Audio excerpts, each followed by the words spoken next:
I'm Tracie Decker, and you're listening to Deep Thoughts About Stupid Shit.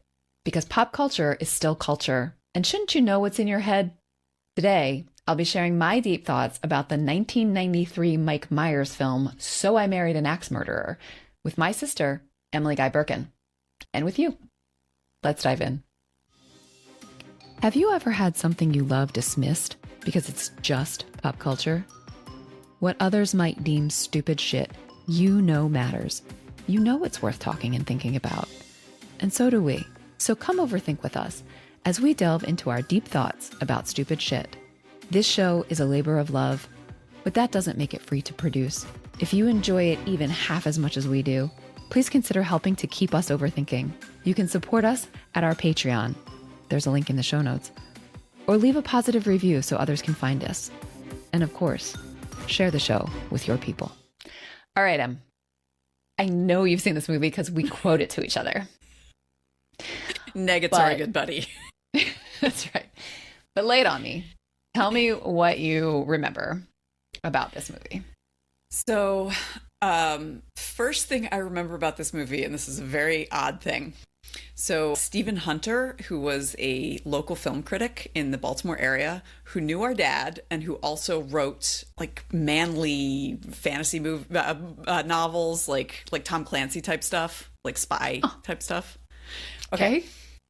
He had a review where he did this whole thing about like, I didn't murder this movie because of this, and I didn't murder it because of that. No, I murdered it because the damn E in axe. You shouldn't have an E in axe. And I just remember like, because this came out, I was 14. It was 93. So yeah. So yeah, I was 14. You would have been 17. And I even at the time kind of, and I knew, like, I don't think I've ever met Hunter personally, but I knew that he was a client of Dad's. Our dad was a financial planner, and I knew that Dad knew him and liked him. And I remember being like, oh, wow, he's really got to be in his bonnet about this specific thing. So that was the very first thing that I like associate with it, is like, there are some people who have opinions about how to spell the word axe. I can kind of vaguely recall that you went to see it in the theater. You would have been driving at the time. I don't know when I saw it for the first time, but it was on regular rotation through high school and college because it is eminently quotable. It got me listening to the Bay City Rollers. It has actually a really good soundtrack in addition to the Bay City Rollers. I mean, it's like a lot of 90s royalty. There She Goes by the Laws shows up multiple times. Yeah. And I just remember it being charming and funny and a completely new character for Mike Myers, who was not in any way related to any of his Saturday Night Live characters. And so I just have always had a soft spot in my heart for this film. And you will find me saying things like, how can you hate the Colonel? Mm-hmm. Because he puts an addictive chemical in his chicken that makes you crave it fortnightly, smartass. Things like that. And, you know, I don't really do a Scottish accent, but I'll be like, "Have a piper down." So there's quite a bit in there that is just comes up in regular conversation a lot more than you'd expect. Heat pants now, things like that. Yeah. So why are we talking about this artifact of our teen years? Yeah, well, in part because it is an artifact. It's in there, you know, it's sort of the part of the furniture, as we say. You know, I like rewatching it so that we could talk about it. I realized that Mike Myers' look, not the personality of Charlie McKenzie, but the look in this movie was totally my type in those days. Like the floppy hair, and he actually looks a little like my college boyfriend. Oh, I could see that. Yeah. And so this is our project, is to sort of go back and kind of take a look and see what's in our head. So I wanted to, do that. And unfortunately, I'm feeling like maybe I can't go home again on this one, which is kind of sad for me, but I'll get into it. So there's a few things I want to talk about. Gender. We always talk about the Bechdel test. I want to talk about consent, actually, believe it or not, and the strength of the romantic piece of this movie, and then to see where our conversation goes. So, but before we get there, let me recap the plot line for our listeners. Okay. So the very first scene in this movie is a sort of like one shot, really cool, through this crazy busy coffee shop with a giant cappuccino mug, and you follow the mug. I've requested a large. Right. Exactly.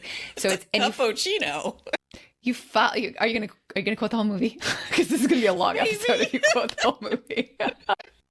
I'm sorry. And I haven't even seen it. It's been years. I don't know when the last time I saw it was. Go ahead, please. So you follow the mug from a busboy picks it up, and it's on the tray, and it goes and it goes through all of these people, and it gits washed, and then it gets refilled with a cappuccino, and it gets taken to Mike Myers, who this is between the two Wayne's World movies, I believe. So it's Wayne's World characters exist, the Saturday Night Live characters exist. He hasn't done Austin Powers yet at this stage in his career. So, and he gets it, and he's like, hello. And he does that line that you just said, excuse me, I ordered a large because it's like a cup of soup. And so from the beginning, you meet this Charlie, Mike Myers Charlie, who's performing kind of at all times. He's performing for this waitress. He's performing for his friend Tony, who's dressed, he says, like Huggy Bear from Starsky and Hutch. He's a cop undercover trying to look hip. And they even had that conversation. And Tony's like, but I am a cop undercover. But Charlie, even from the first moment we see him when he's just chilling with his friend, is performing. Then he literally performs. They're at this poetry shop, which is on the corner of Jack Kerouac Way. So they set the stage that this is a beat poetry kind of a thing. And the film takes place in San Francisco. Yes, thank you. And so Charlie does a beat style poem with sort of like William Shatner staccato delivery over top of like a jazz trio, right? Like a snare drum, a bass, and trumpet. Trumpet, okay. That brass instrument, trumpet. Or maybe it's a trombone, a brass instrument. Anyway, it's a poem about his now ex-girlfriend who he claims stole his cat. And we've had, before the poem, he and Tony have this conversation about how Charlie just comes up with these excuses whenever he gets close to a girl. The one before this one who stole the cat, what was wrong with her? She smelled like soup. What? She smelled like soup, Tony. Beef vegetable soup. Which may be why sometimes when I'm like, oh, I think I need some deodorant, I smell like soup. Like, maybe that's where that came from. I don't know. So we meet Charlie. He's always performing, whether or not he's performing, and he has commitment phobia. Okay. He goes to this meats of the world butcher shop to buy haggis for his Scottish parents and meets Nancy Travis's Harriet, who is the beautiful butcher shop attendant person. I think she owns it. Isn't it it's unclear. It's maybe. Unclear. Okay. Maybe. It's unclear. And then we meet Charlie's mom and dad. Charlie's dad, played by Mike Myers also. His name is Stuart. And Charlie's mom, May. And they are like very Scottish. Like that. It's like they have like a Scottish wall of fame. And like, as you say, Stuart is like singing the Bay City Rollers as he dusts his picture of Sean Connery. And that piece of it actually is just hilarious. And in fact, as I was going back and rereading a lot of the like contemporaneous and even later reviews, almost everybody's like, I wish there'd been more of Stuart Mackenzie because he's way more interesting than Charlie Mackenzie. I'm also thinking like, gosh, 1993 was too early for David Tennant to be on the Scottish Wall of Fame. Which is a shame, but he would have been like a early 20 something. Yeah, I think it would have been like 22, 21, 22. Too early. Too early. But he deserves a place on Stuart Mackenzie's wall. Okay. So at the Mackenzie's home, one important plot point happens and one very funny thing. Well, multiple funny things happen. The funny thing, which you quote all the time, is Charlie has a much younger brother named Will who has like big, like curly fro type hair that makes it look like he has a really big head. And Stuart makes fun of his son mercilessly about the size of his head. So he's like, all you're of these, gonna like, give a complex. So It's Tony, spherical, yet quite pointy in places. so Tony the cop friend is there, and he's drinking with dad, Stuart. And Stuart is like saying these horrible things that are really funny about young William's head. Like, it's like Sputnik. That's what you were quoting. It's like Sputnik, spherical, but quite pointy in places. And Tony's like, shh, stop, you're going to give him a complex. But Stuart can't help himself. And at one point I think maybe it's even the Sputnik comment. He says, oh, that one was offsides, wasn't it? He's going to cry himself to sleep tonight on his huge pillow. Total aside, folks, but it's just too funny for me to not share. And you can't see my sister right now unless you're watching the video, but she is losing her mind in laughter. Spherical, yet what point in places is like the most non-specific description that is so specific. I feel like you need to have the Sputnik piece though. But anyway, okay. Anyway, please go. But the plot point that comes up from the visit to mom and dad's house that's important is mom is disappointed that he's broken up with the girl who stole his cat, because when is he going to settle down? And then she says, but maybe it's for the best, because marriage can be dangerous. Have you read the paper? The paper turns out to be the Weekly World News, the tabloid. And the story is this story about so-called Mrs. X, this serial killer, Black Widow, who marries men and then kills them. And there are 3 dead husbands in the background. There's a lounge singer from Atlantic City. There is a Russian martial arts expert. And there's a plumber named Ralph Elliott. And Charlie dismisses this idea from his mom and the paper, the Weekly World News, but those 3 items become very significant throughout the rest of the movie. Okay, Charlie courts Harriet. He drives past the Meats of the World a couple of times where, you're watching the screen and you're like, he's gonna have an accident. Look at the road, dude. But anyway, and then he shows up and the butcher shop is like a line out the door with people waiting for their orders. She's crazy busy. And so he says, my dad was a butcher and I used to help him out at the shop. Would you like some help? So she says, sure. And so he helps her in the shop. And there's this kind of significant, like in terms of real estate that they give it, scene of them like working to help these customers and like cutting up and goofing off the whole time. And part of the reason I personally can't go home again to this movie is that in the 30 years since this movie was released, I have become first a vegetarian and now almost fully vegan. And so this scene where they are cutting up and like playing with meat is downright nauseating. I mean, it is just horrifying the way that they are like playing with meat. And like, even before I was like, oh, this is going to be hard for me, I was grossed out, which I think maybe I would have been even 20 years ago, because when she accepts his help, Harriet is slicing off a supposedly 1/4 inch thick New York strip steak, which is actually more like 3 inches thick. I guess Nancy Travis doesn't. Quite that. It's like 3/4 of an inch. It is not. It is much bigger. It's big. Anyway, she's at the counter. She takes the order from the dude, and then she goes straight to like meat that's just sitting out on the butcher block and starts cutting it with like a bare hand, holding it down, and like no hand washing, like no gloves. Nope. Like, where was the meat? It was just, like, it was just laying there, this side of... Anyway, sorry, I'm getting distracted. Okay. So we see them making each other laugh with meat because, dead animal flesh is hilarious. So we're meant to see this burgeoning love. Awesome. Okay, cool. Move on.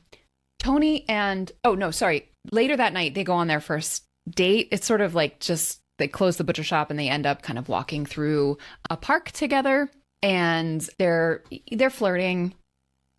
Some Russian sailors walk by and are like speaking in Russian, like sizing them up, and she replies to them in Russian. So, first clue, remember one of the dead husbands was a Russian martial arts expert. Yeah, that's the word I was looking for. We end up back at her apartment, which is huge, like giant. It's this weird, like, I don't know, octagonal or maybe bigger space that has like columns around the edges and like a mezzanine where the bedrooms are and like all of this art and whatever. And then we see he's and what it needed was a giant poster of Atlantic City. Right. Charlie says that, and then he turns around and there is one. Well, he said that because there was one. Yes. And that's one of the husbands was a lounge singer in Atlantic City. From Atlantic City. Right. And she comes in after he says, oh, look, you've got one. She says, I used to live there. Then in the apartment, he sees this, like, there's on one of the round walls, there's like this display of like martial arts swords and spears and like a uniform. It's not a gi because it's not Japanese. And he says, what's this? And she says, oh, I had this friend who was a martial arts expert and I just thought this would look good on the wall. And he asked if she practiced and she does and whatever.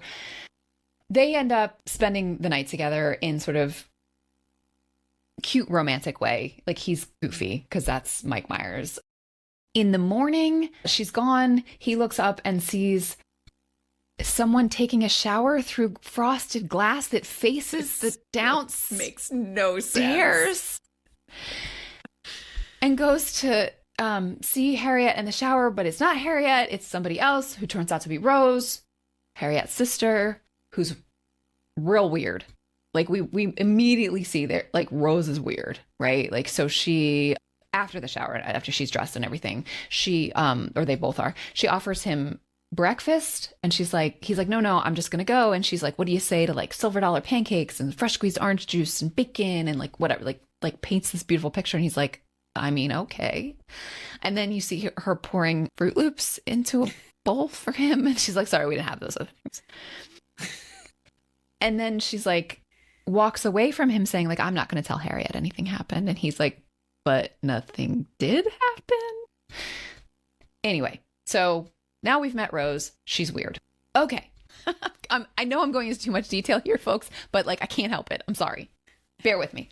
Tony and Charlie, Tony, the friend who's a cop, and Charlie are, they take a tour of Alcatraz, where we see Phil Hartman as their tour guide, who in like very deadpan, straight-laced, like wearing the uniform of a corrections officer, says, my name is whatever standard name, I actually don't remember, but everyone around here calls me Vicky. Totally deadpan. So Vicky's giving them the tour and they get to a certain part and he says, the other tour guides won't tell you this, but right here where we are right now is where Machine Gun Kelly was incarcerated, and Machine Gun Kelly had what we in the business call a bitch. And then he talks about this horrible violence that Kelly perpetrated against this bitch, which is the way he refers to him, refers to the person the whole time. I mean, it's gruesome. And it's played for laughs. And maybe in 93 I found it funny. I don't know. It is not funny anymore. Anyway, that's actually just the backdrop for Tony and Charlie to be talking about Harriet, who Charlie's saying like, no, this time I'm not gonna, don't let me screw this one up. She's great. She's awesome. Don't let me screw this one up. We get a falling in love montage. All right, adorable, whatever. And then Charlie's going to introduce her to his parents. So now we get to see Nancy Travis with Dad Mike Myers and Mom.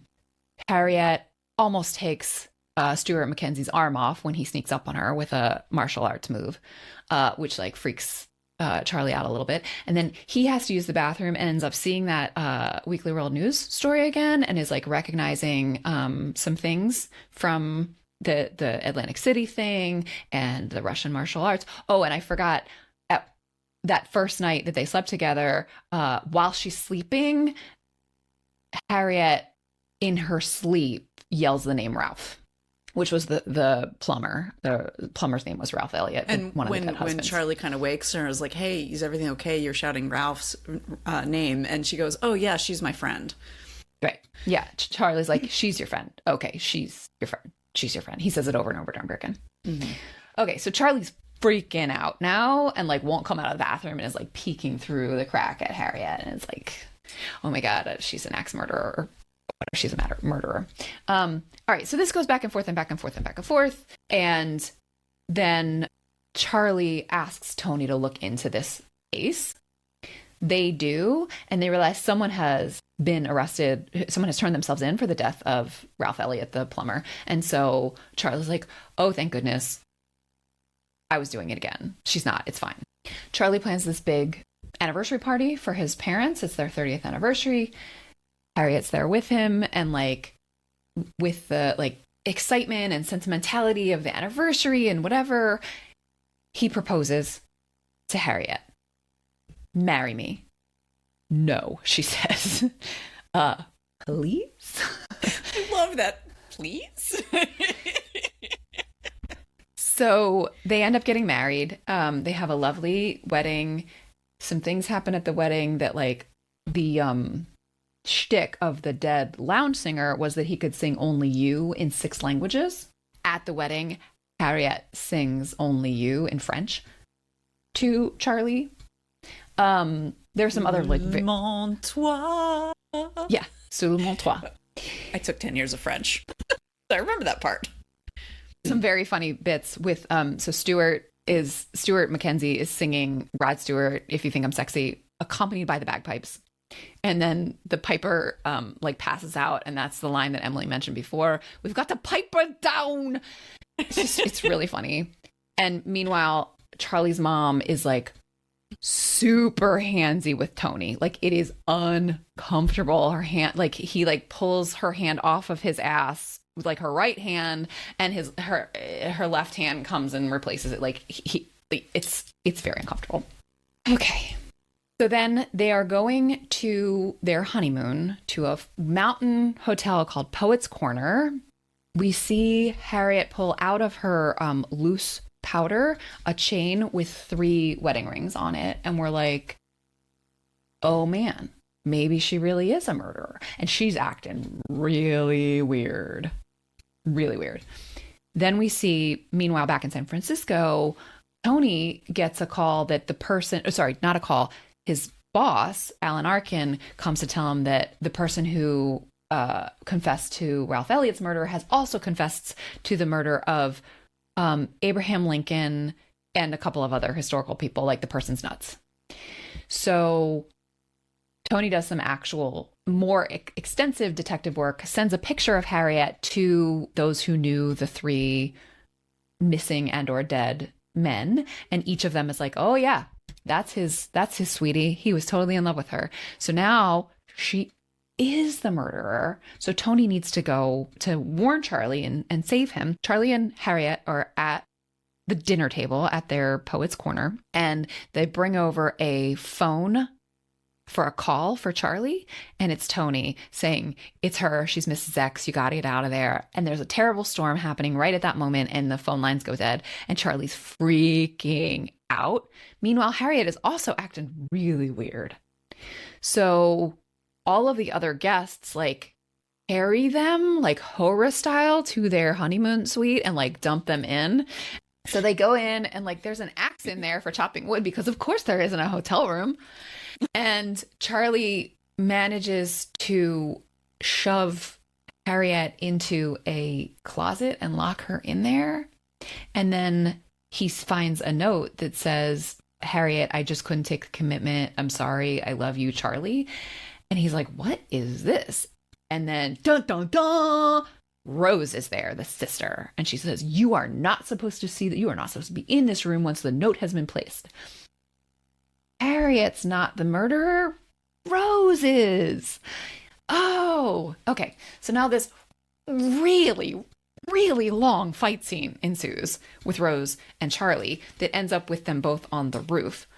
Meanwhile, Tony has chartered a plane from Stephen Wright that goes really poorly but doesn't kill him. And so he shows up.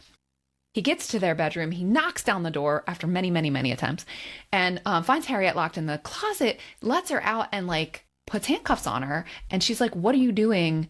You need to go save Charlie. And he's like, you can't fool me. So then they have this whole interrogation where you can hear Rose like swinging an axe and Charlie yelling out.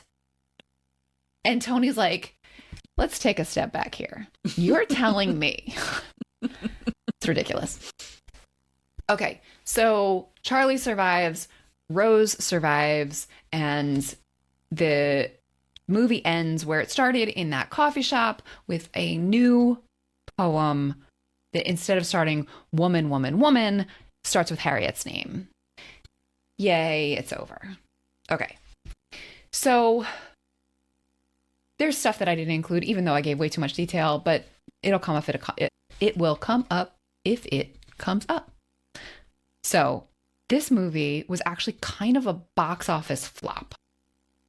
I think the title confused people at the time, and like, it wasn't like, Myers had some name recognition and success, but like, this was, as you mentioned, like a departure from the characters that he was known for, and it just didn't, it did not have much of a success. However, as it was on rotation for you, apparently it was for many, many people. It has become one of those kind of cult classic type things that people really enjoy.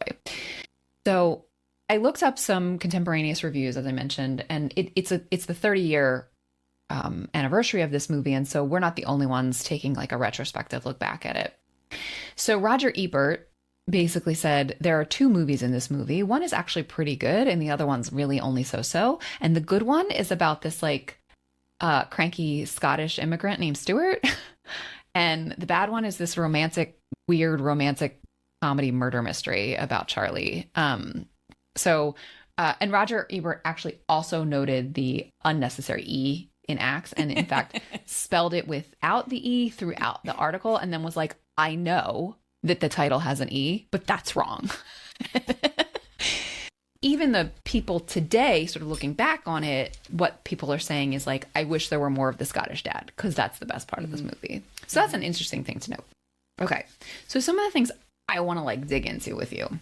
Let's start with Bechdel, because Allison has never let me down. It kind of sort of doesn't pass. There's definitely more than one named female character. There are several, but they don't exactly talk to one another about something other than men, right? So though Rose and Harriet, the sisters, we see them together, and like in the montage of the falling in love, we definitely see them repeatedly. We don't actually hear a conversation between the two of them. Harriet talks to May, Charlie's mom, about Charlie.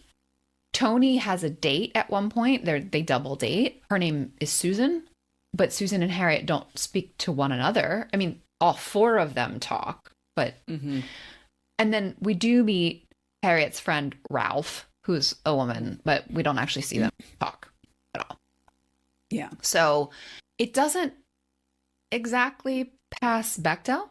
And while we're talking about gender, like, there's some weird assumptions about commitment that underlie it, which in the person of Charlie, I find particularly problematic, because we meet Stuart and May, Charlie's parents, who are, they grouse at one another and whatever. They're dysfunctional. I'm not saying they're like how I want my marriage to be after 30 years, but they're not abusive, right? They're not like, it's not a terrible role model for him to see that commitment can work.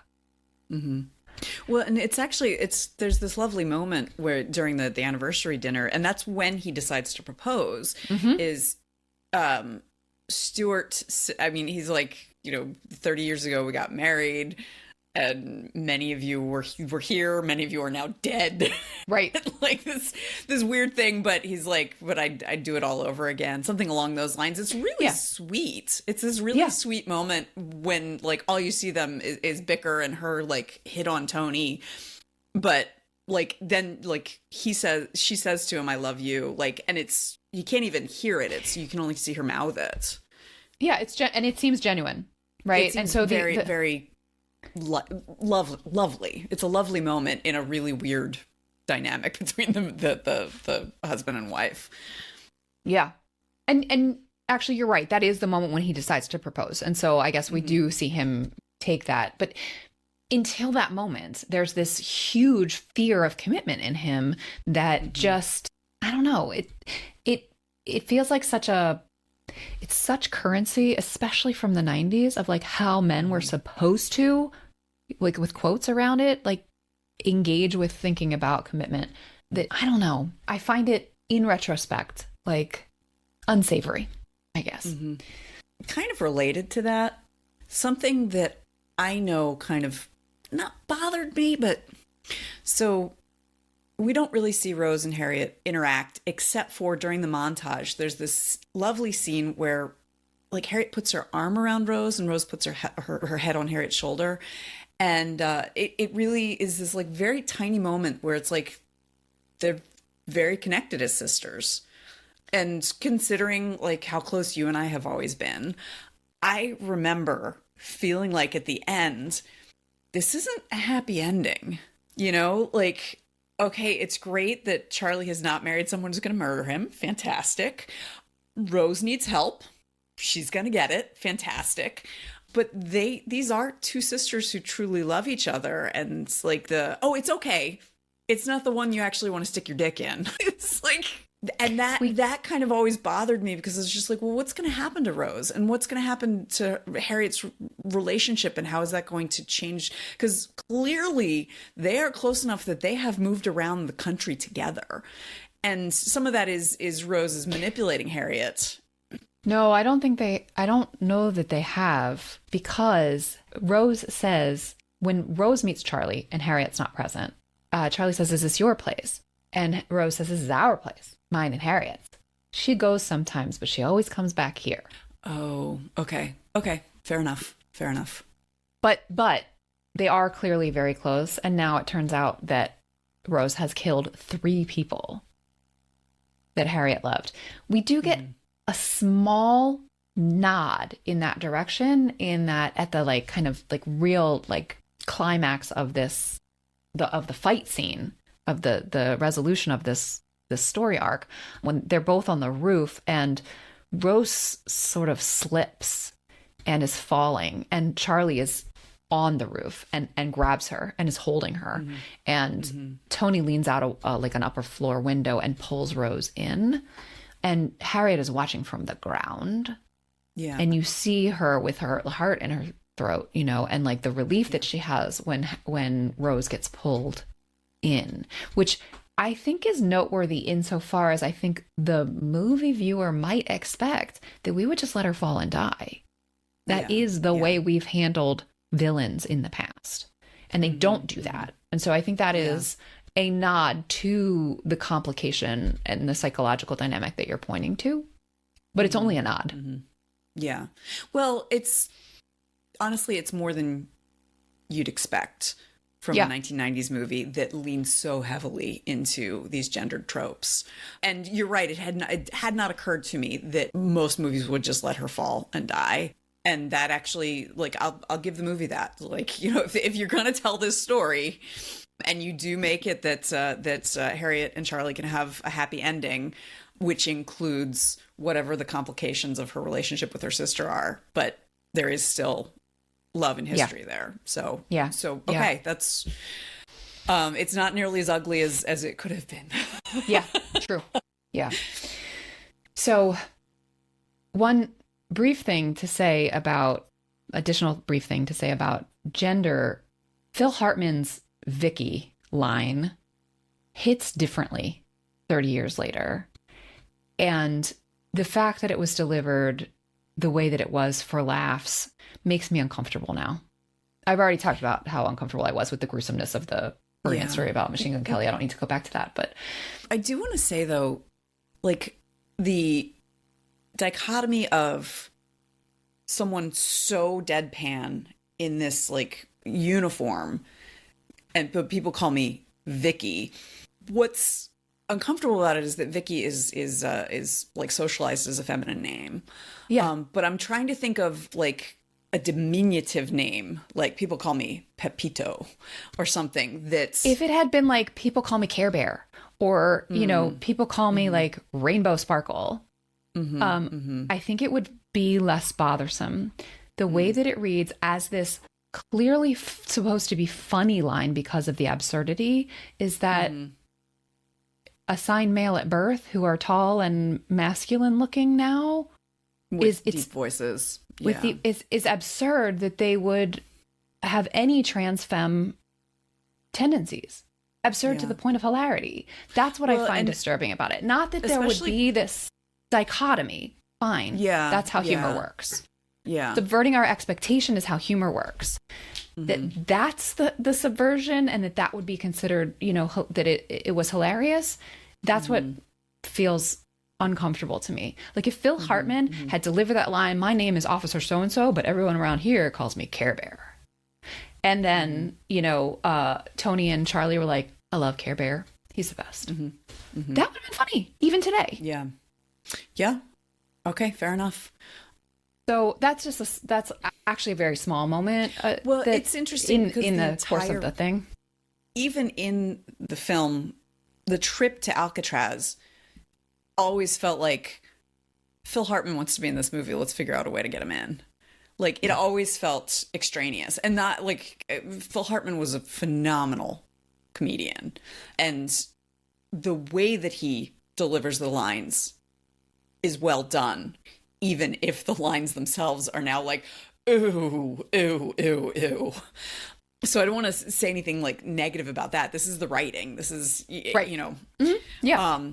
But that scene always had me going like, what is it that Charlie does for a living that just in the middle of a workday? Yeah. And he lives in San Francisco. He's never been to Alcatraz. What? Anyway, it just felt like a random insert into the movie. And even more so now, looking back. Yeah, for sure. Okay, so in my research for our conversation, I learned a couple of things and a few things that some commentators were saying, like, I don't know, I want to throw out there and we can see if anything sticks. So one is that this originally was written for like a Woody Allen style main character, and actually they brought it to Allen and it was supposed to be like a Jewish dude in New York, and somehow that fell through and Myers rewrote it. So Myers is not given writing credit on this, but apparently he did some significant rewrites to fit with his comedy, which makes sense. I have a hard time imagining this as a Woody Allen. No. Oh, and in the original concept, she really was a murderer. So I don't know. That was just like a weird tidbit that I thought that I would share. The other one that I read that like I'm still puzzling over is, it's interesting because it was about commitment. This person, it was a guy, a blogger who's a Christian blogger who like looks at pop culture.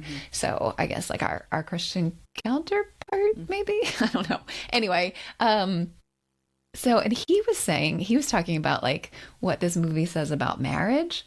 And one of the things that I didn't even talk about in my wrap up of the movie that was really significant to this dude was actually the relationship between Tony and his boss, Alan Arkin, the sergeant or whatever cop.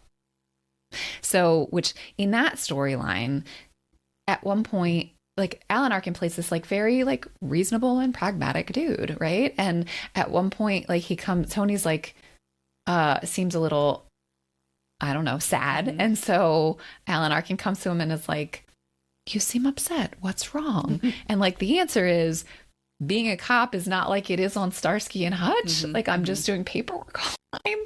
And so Alan Arkin's like, "Oh, I get it. Sometimes it can be." And he's like, "And that too, like you're too nice. I wish you would haul me into your office and tell me you're tired of defending my antics to the commissioner." And Arkin's like, "Well, I don't actually answer to a commissioner, but anyway."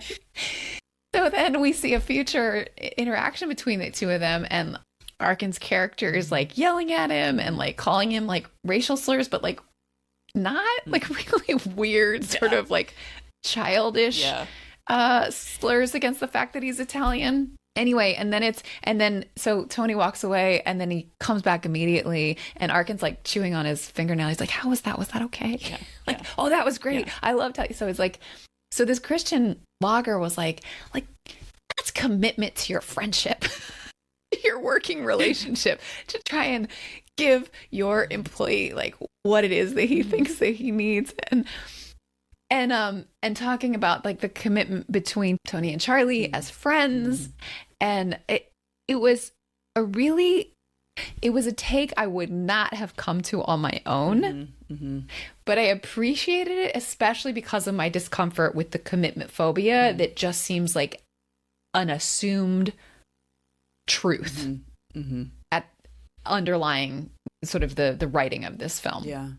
Do you know, it's interesting because I was actually thinking about Alan Arkin's character before we started recording. You were talking about how uncomfortable it is that May is like consistently sexually harassing Tony. And that is really like that kind of thing was so often played for laughs when it's an older woman and a younger man. It's still only in the last few years have we started calling that out for what it is, which is predatory. But you were talking about that as like a consent thing. And yeah, I was thinking of like Alan Arkin's character and Tony. That is consent done right. In that, Tony makes it clear, this is something I really want from our relationship. And Alan Arkin's character is like, okay, I can do that. Like, I'm a little uncomfortable with it, but like, we'll work it out. We'll workshop it. They talk it out ahead of time. They just determine what's okay, and then they check in with each other afterwards. Like, was that okay? I'm a little uncomfortable with this, but I want to support you. You know, this is your fantasy. I want to make sure that it works for you, and I won't do anything that I'm not comfortable with. And I don't actually answer to a commissioner. Wow. And there's just something adorable about it, about that, their interaction, their interplay. And like, I have loved Alan Arkin in part because of this character. Because he goes against what feels comfortable for him to make his employee more comfortable, and in a way that makes it clear that like Tony like comes back and says, that was great, you did I didn't do too much, no, it was great. Like that's Alan Arkin's not feeling pressured into this, he's doing it because he wants to. You know, like this is so funny. This is how you do consent. That is so folks. Funny. So another comment that I heard or that I read as I was looking at stuff, as people are looking back on this movie for over the past 30 years, and then we should probably wrap up, is that the title, which I think was confusing to some audiences at the time, is actually quintessentially 90s. The use of the word "so" in the beginning, that sort of conversational, like qualifying, like, so I married, like not I married an axe murderer. So I married an axe murderer. And the movie itself as quintessentially 90s, from the soundtrack to like the various things, which I thought was a really interesting take. You know, it's funny because and actually that might make sense for it being quintessentially 90s, because who was a young adult in the 90s making movies? But it reminds me of So You Want to Be a Wizard by Diane Duane, which was a fantasy novel for like middle grade, but before they had middle grade, fantasy novel from I think the late 80s or early 90s that she was basing on. There were a series of books about like, so you want to be an engineer, so you want to be an airline pilot, and it would be like everything about that. And so I always thought of that so as being something that was kind of like 70s-ish, but then that would make sense that would be something that young adults in the 90s would be like, so I married an axe murderer, because they grew up with these you know, career manuals. They were like, so you want to be a wizard. So that's very, very interesting to me. But I think it feels very 90s, this film, in so many ways. Yeah. Oh man, I didn't even talk about as Stuart McKenzie at one point, you quoted the bit where Charlie says, how can you hate the Colonel, as in Colonel Sanders? And while he's drinking with Tony, Stuart claims that there is a secret group of 5 people who control the world, the Pentaverate, which had like a limited, apparently not very good Netflix series like 20 years later. Right now, in this moment of heightened anti-Semitism, I'm like, what is this Pentaverate that he's going to mention? Like, and there is, so the list was the Queen, the Vatican, the Gettys, the Rothschilds, and the Colonel. And the Colonel before he went tits up. So it wasn't as bad as I was afraid it was going to be in terms of, like feeding into kind of Jews as disproportionately powerful anti-Semitic tropes. And I was like,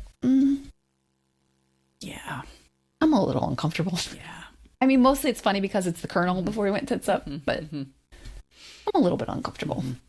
Mike Myers is not Jewish, but he is married, or at least was married to, I don't know if they're still together, to a Jewish woman. So Linda Richman, I'm all verklempt, if you remember that character. Oh, yeah, I remember that character. Take a moment for yourself. Coffee Talk. Yeah, Coffee Talk with Linda Coffee Richman. Talk. It was based on his mother-in-law. Oh. And so that is one of those things where, like, I don't think that proximity to a marginalized group means that you are immune from oppression, especially not systemic oppression. Yes. But that's one of those things where, like, when I found that out, it made me feel more comfortable with Linda Richman as a character. Yeah. Yeah. So just because I was like, okay, so this is coming from family in a way that if he had no relationship whatsoever, it would be like, oh, Mike, what are you doing? What are you doing? Oh, you're making me nervous. Yeah. All right. Well, we've been talking for a long minute now, and I'm sure there are other things that we could say, but let me see if I can kind of recap some of the things that we talked about, and you can fill in. So I think we need to start with the fact that this is just a very quotable movie. So despite my misgivings and some of the things that like don't feel comfortable, there are a lot of really powerful one-liners that just like stick in your head like earworms. So I'm just going to start there. I think there's some maybe understandable for the time, but still kind of uncomfortable today, gender stuff going around assumptions about commitment and what commitment means and what the dangers, I'm putting quotes around that word, are, the dangers of commitment are to men. There's also some like offhanded jokes that, looking at them now, 30 years in, with some of the ways that we have grown to understand better consent, to understand better the way that the gender binary hurts us, just don't hold up. Some of these jokes that were just like one-off things in 93, they're just not funny anymore. The whole meat courtship scene, if you're vegan or squeamish, bless. Viewer beware. Yeah, viewer beware. There's some possibly like interesting lessons, despite the kind of almost throwaway expected jokes about consent around Tony and May, which was funny because it subverts the expectation because it's the older woman who's going after the younger man. Despite that kind of problematic dynamic, there's actually some interesting potential lessons about consent that you pointed out in the relationship between Tony and his boss, in terms of like there was some consensual abuse happening there. Like yelling. Abuse. Okay. Yeah. All right. I mean, at one point, Arkin actually like grabs him by the lapels and pushes him against the wall. Oh, okay. All right. We talked about the ways in which this movie was very much a product of its time, like quintessentially 90s, coming out in 93. And we also talked about some of the ways in which one can view the ending as a happy ending if we're only thinking about Charlie and Charlie's well-being. But if we actually are thinking about Harriet's psychological well-being, it's not unqualified happy. It is more of a mixed bag. Yeah. What did I forget? It doesn't exactly pass the Bechdel test, but it does have the relationship between Harriet and Rose is actually more nuanced than you might expect, considering it is very common in both comedies and murder mysteries for an extrajudicial death be the happy ending for murderer. So like that's, I'm gonna kind of give the film that for I'm thinking also in particular, I did a big reread of a whole bunch of Agatha Christie novels last year, And Christie really liked extrajudicial death as a solution to a murderer. That was like, she really thought that was a great way of handling things, fictionally anyway, but that seemed to her like that's justice. Whether or not seeing that so often in films is even Clue, like that the end of the real ending of Clue is Mr. Green shooting Mr. Body, but Wadsworth, as like, all right, the end is done. Mm-hmm. Whether that comes from the influence of Christie, because she had such a big influence on all murder mysteries written, or if that's just something cultural or whatever, the fact that we don't have that, I think, is worth noting in So I Married an Axe Murderer. All right. So I don't remember. What are we going to talk about next time? So next time, I'm very excited to welcome my friend Kate Moody, who is going to be talking to us about the Buffy the Vampire Slayer TV show, which that's next time? That's next time. I happen to completely miss it. Like, I caught an episode or two. So I know because I don't think there's a Portlandia episode like this, but like I did the same thing with Buffy that I did with Battlestar, actually before, obviously, and like just lost a couple of weeks. My friend Hillary had it all on DVD, and so I would like bring her 2 or 3 back, and she'd give me 2 or 3 more to take home. Yeah, we worked together. Oh, looking forward to it. See you then. Hey, podcast listener. Yeah, you.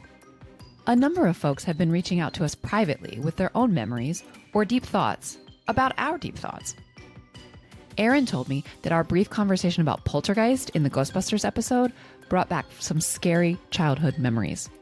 Marion, hi mom, pointed out that Fred Savage's dad in The Princess Bride was probably at work and that we were maybe overthinking that idea. Jake pointed out to us that we had completely missed the negative and potentially harmful stereotypes of Roma people that underlie Robin Hood and Little John's cross-dressing as fortune tellers in Disney's Robin Hood. We want to hear what you're thinking, but I bet other listeners do too. We have a forum feature on our website at guygirlsmedia.com. Come join the conversation. I'll put the link in the show notes. Come on over. Let us know. What did we miss? What surprised you? Did we inspire any deep thoughts for you? Be in touch. Thanks for listening. Our theme music is Professor Umlaut by Kevin MacLeod from incompetech.com. Find full music credits in the show notes. Until next time, remember, pop culture is still culture. And shouldn't you know what's in your head?